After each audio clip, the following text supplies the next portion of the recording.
In this video, we're diving in. You've wanted it. You've sent us a lot of messages. Angine de Poitrine, don't crucify me. I'm doing my best over here. Holy cow. I mean, you know, I don't have enough frets, but Scott and I are going to dive in and at least check this out and offer up what we think are some cool insights into this incredibly creative band. And I know who they are as well. No. Yep. Let's get into it.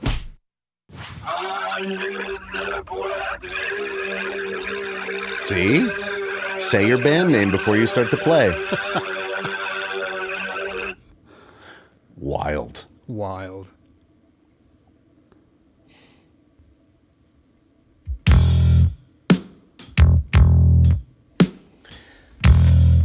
Gotta say it, great bass tone.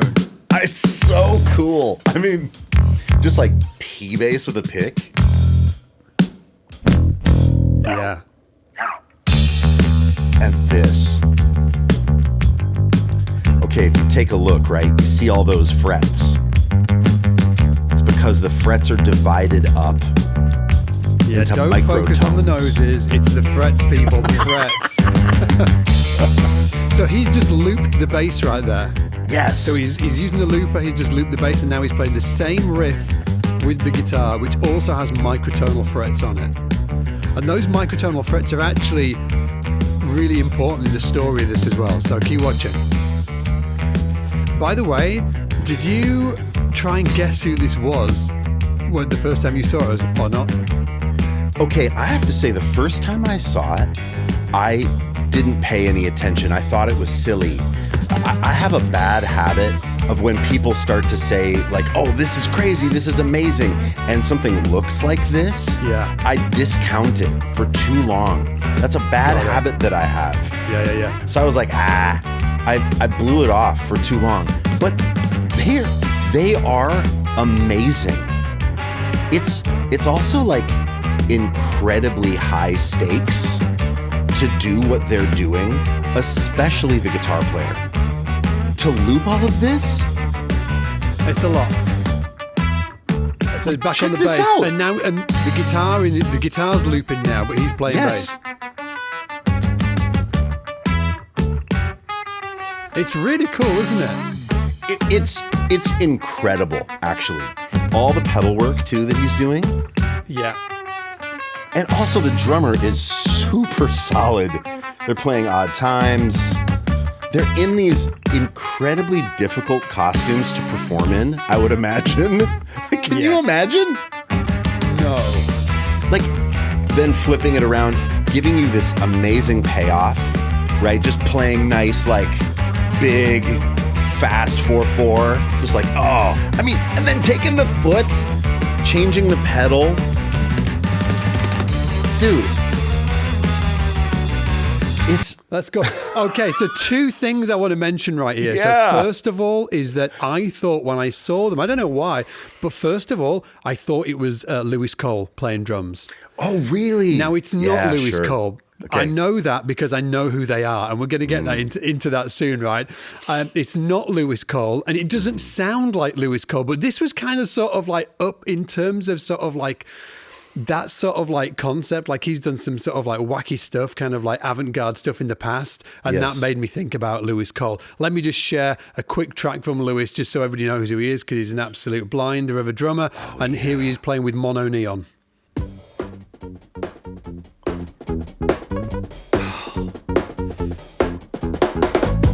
There's Lewis. Oh. Ray. Okay, so that's who I thought it was. I was like, oh, that's them.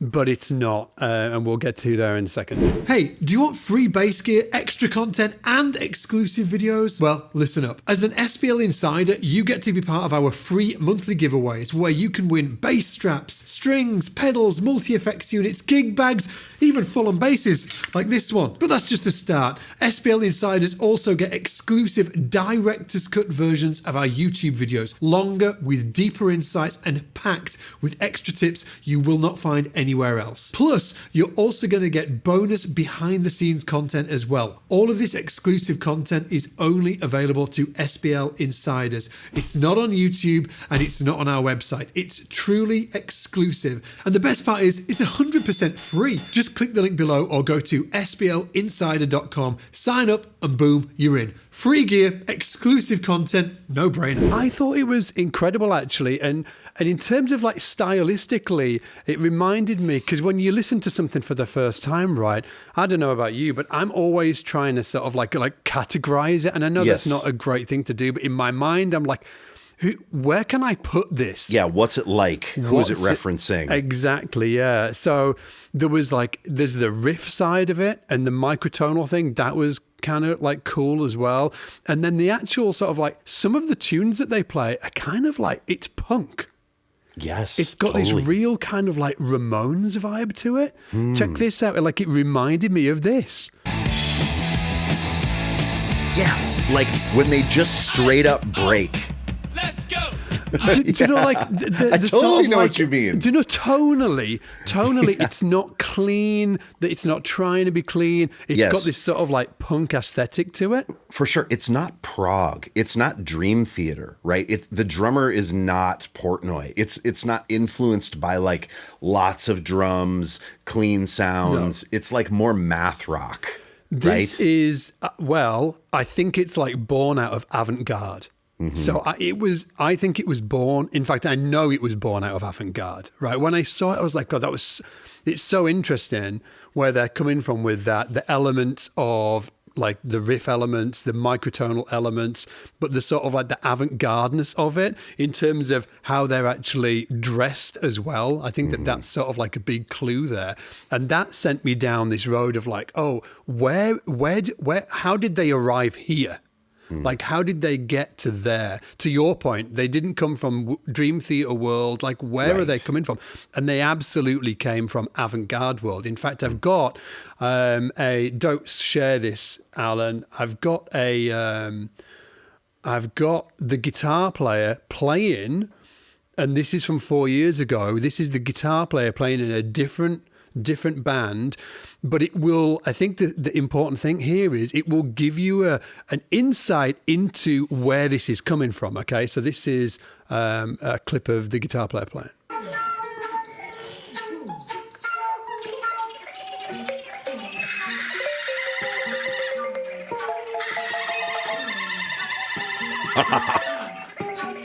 Right.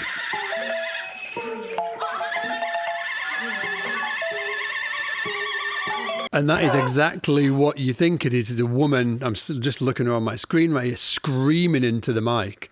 And the guitar player is playing in the background as well. Now, also, it's important to know that these guys have actually got two bands. Okay, so there's Angine de Poitrine, and they've got another band, a duo band, where the guitar player sings.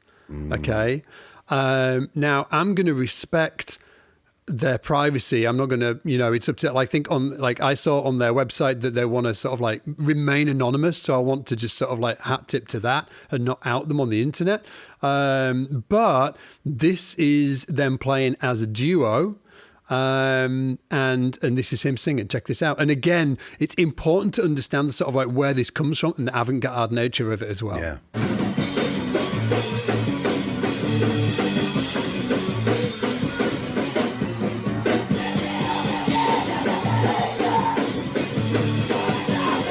Punk, right? But no.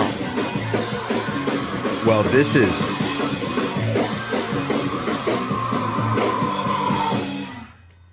that's absolutely like math rock, post-hardcore. That to me reminds me of the music that me and my buddies were listening to. That sounds like Midwest hardcore music from like the 2000s. Very fun. It's sort of like you can follow the breadcrumbs there from the first track that I played, super avant-garde. This again, and really, like punk was avant-garde. That's what it was. That's what it was about. And I think that this is, I think there's like an element of this that really is interesting because of the time that we are right now.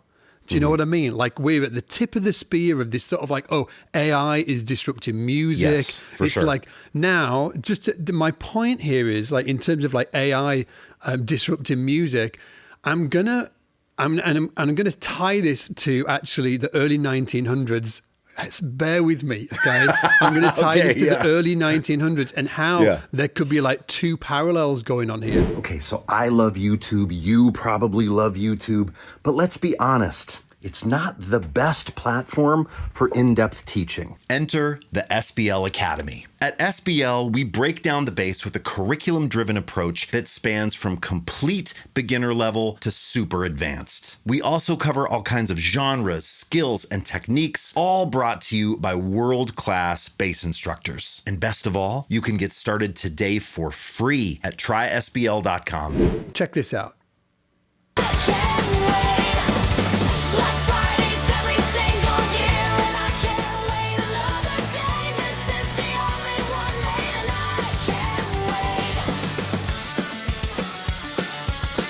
Okay, so that's a little clip from a song that my 10-year-old daughter wrote the lyrics to and put into Suno and then molded this song around it, okay? My point here is, and she has great fun doing that, by the way, and it's inspired her, as we talked about before. She wants a looper now and she wants to go and experiment on her own. And it's been an interesting sort of like on-ramp into music for her, an expansion of what she's already doing. But the point is, like, what do we do when AI can basically do that? Right. Like, if you listen to, in a year's time, like some people might be able to listen to it and be like, oh yeah, it's AI, right? I can't actually. But what can we do when AI can basically create everything in terms of music? Oh, you want a Taylor Swift song? AI can do it in a fucking minute. Right. You want like big artist name, like, and this has happened before. And I think that this is where the parallels are, because in the early 1900s, you had really photography exploding. It was the big explosion of photography, and people could buy cameras. And the artists at the time that were in the style of realism, which is what it says on the can, you know, creating real looking paintings. Where was the value anymore when a camera could just snap it and now you've got an actual real print on the wall, right? People had to get weird, man. Yeah, people got weird, and what happened was the photography was a forcing function for cubism. Right. In 1908, you had like Pablo Picasso, and he comes Cubism, and this is avant-garde art that happened off the back of the explosion of photography and the diminishing of realism, right? And I wonder if this is that same kind of like thing where we're more open to these avant-garde, like would this have exploded 3-4 years ago in a different time, or is everybody just kind of like under the surface kind of desperate for something like this? It does sort of feel, I mean, I think the music combined with the aesthetic feels like very anti-AI, which feels kind of fun and a bit of a middle finger, right? In a fun, playful way. That, yeah. I think I've seen some folks online say, "Oh, come on, don't say that this is this has been happening for a long time. This sort of like post-hardcore math rock thing has been happening for a very long time. I mean, you know, bands like Dillinger Escape Plan. I mean, even like metal bands like Slipknot, you know, like wearing like costumes and doing this sort of like art rock, like heavy thing, time signatures, riffs. But this band is so out there, and I love the duo nature of it. I love the skill involved too. Lydia, who works at SBL, said something to me the other day that I loved. She said, I think that if something is to be admired, it should take effort. And I thought, ooh, like, you know, AI comes along and helps us do all kinds of things. But maybe if something is to be admired, like a great gymnast routine, a sport, amazing art, like incredible music, it should take some kind of effort. And that live show from Angine, you can see the effort. You can see it. It's like a homemade costume. You can see the toes with the paint coming off, on the pedal, working it around. You can see how much effort went in. Like, I think if you just heard the music, it would be less compelling. You know what I mean? If you just heard it, you might be like, oh, it sort of sounds... of course, yeah. It's like part of it, yeah. And to your earlier point of like, you were saying that like music has existed like this before. And absolutely, there's been sort of like some incredible sort of like avant-garde bands in the sort of like rock and jazz space as well. But I think what this has done that excites me is actually opened the aperture a little bit for people to be like, oh, maybe avant-garde isn't, and maybe they don't really understand that it's avant-garde, and maybe I shouldn't. Right. Maybe I should keep that a secret. But my point is, because maybe that word puts people off. They're like, oh, I'm not sure I like avant-garde, right? But I think that it opens the aperture a little bit to let more people appreciate more art projects like this. Yeah, for sure. And that's a good thing. Like I've got I am friends with lots of jazz, people that have dedicated their life to the world of jazz and improvisation, right? And Flea dropped an album, and we're going to do an episode on this as well, but it's the same thing, right? So Flea drops an album a couple of weeks back, and there's sort of like all of these like, beautiful write-ups of stuff like Flea's gone back to jazz and stuff like that, whatever, right? And some of my jazz heavyweight or improvisational heavyweight friends are like, you can see them raising an eyebrow. They're like, hang on. Like Flea goes back to jazz and he's getting all of these incredible write-ups. They're like, what about all of the other people that have like literally dedicated to their lives to the art form that nobody's and they're like literally sort of like on the tip of the spear in terms of talent and all of that, and they're never going to get a write-up in a magazine. So there's like eyebrows raised. My pushback to that is, well, hang on. This is an incredible sort of like, again, opening of the aperture to get people into maybe a different art form. Maybe they're like, oh, maybe I actually like improvisation. Maybe I like jazz. Well, Flea's done a jazz. So I'm all into this. So Angine de Poitrine, love the project. I think it's amazing in terms of, nobody's asking me, but I'll tell you, like, I'm not sure I've got this on the car. I'm not sure I'm listening to this in the car, but I flipping love that it's introducing people to art projects like this. I think that's really exciting. Yeah, and hey, check out a little more. Check this one out.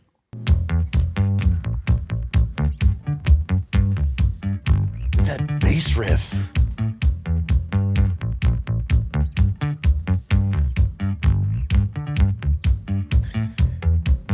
And to just like, here's the thing about looping too. To get that right one time live with that costume, man, and then to wave the arms and do the vocals, dude, I'm telling you, the amount of effort. I'll tell you what, it's interesting, man. I don't think, like, because it's not just, I need to say this, it's not just it's an art project, right? Yes, so I think in relation to that, I don't think I've ever seen one take off so hard. Agreed. Yeah, like in my lifetime, actually. And maybe, hey, let us know in the comments, have you seen something take off like this in your, like an art project like this? Not like a band, specifically an art project that's really, it's music, but it's also visual aesthetic as well. Yeah. It's really cool. It's so cool. Also, if it weren't incredibly well done, no one would give a shit. Yeah. They're monsters. They're monster players. If it sucked, everybody would be like, nah. Well, next. If they we'll be talking about it. No, they're beasts. And I was thinking like, oh God, I don't have a microtonal instrument, but I saw somebody do this, Scott. I saw somebody do this, and I thought, don't you dare tell me that this is another excuse for you to get another instrument. Well, not today. I don't have one. But you know what I do have, Divine? I do have a couple of zip ties. Does it work? I don't know. Give it a try. We're about to find out. So I so thought what like you a do, match. I thought like a match head might work. yeah, but maybe a obviously you'd have match to- would work. So what I'm going to try to do is I'm going to try to divide the fret in half with a zip tie. Let's see. So I'm going to go straight in the middle, and let's see. I don't know if it'll be tall enough, but let's see. So I wonder if no, that's right. It should stick out this way. Yeah, yeah. Okay, let's see. So I've got it here.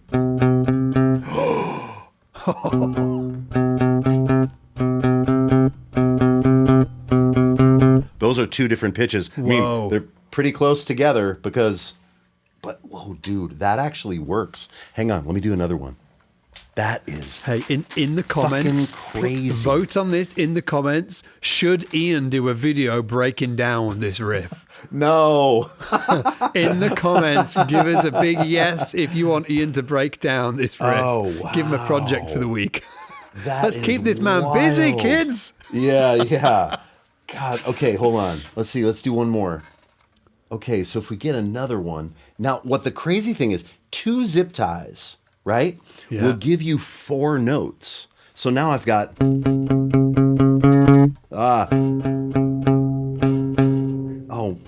Oh no, dang. Well, now it's Oh no! What now happened? it's actually on this one. So now I'm hearing these 2 notes, but this one is too tall to let me get this one. Right? It's well, listen, So you can do- vote anyway, and we'll try and figure something out. but even just check this out. Even just this sound.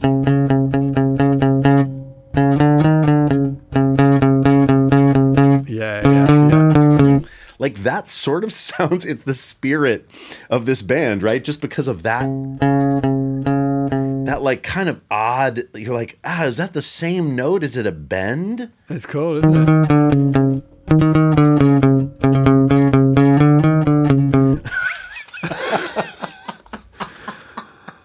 Dude, That is crazy. I haven't even looked at the comments, obviously, because we're filming it right now. But you know what's coming. What's coming? You But I'm gonna have to do this. Yeah. See you next week. Yeah. Hey, if you want a video breaking down these bass licks, let me know and I'll figure it out. If you guys think that Ian should buy himself a microtonal bass, please let us know in the comments. It's time to get We'll down. send commiserations to his wife. We're sorry for the extra bass. Anyway, people, thank you for listening today. We'll see you next time. Bye. Take care.